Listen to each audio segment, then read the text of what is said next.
Story 21.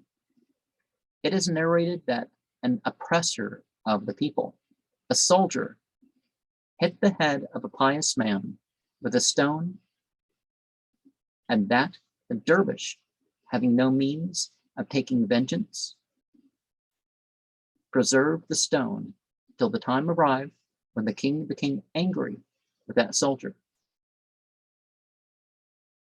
and imprisoned him in a well. Then the dervish made his appearance and dropped the stone upon his head, and he asked, "Who art thou, and why hast thou hit my head with this stone?" The man replied, "I am the same person whom thou hast struck on the head with this stone on such and such a day." The soldier continued, "Where hast thou been all this time?" The dervish replied, "I was afraid of thy dignity, but now, when I beheld thee in the well, I made use of the opportunity." Now there's lesson in that, but there's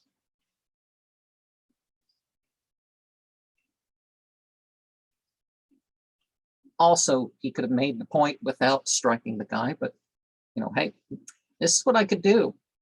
I could do the same thing to you that you did to me, and but listen, I forgive you, or whatever. But sometimes the other lesson is best, right? When thou seest an unworthy man in good luck, intelligent men have chosen submission. If thou hast not a tearing sharp nail, it would be better not to contend with the wicked, who grasps with his fist. One who has an arm of steel injures only his own powerless wrist.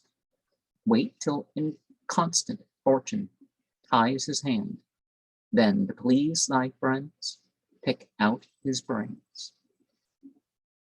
And, well, don't do bad things to people just to please your friends, but and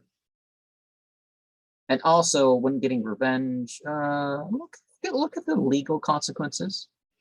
And of course there's morality involved or something too, right?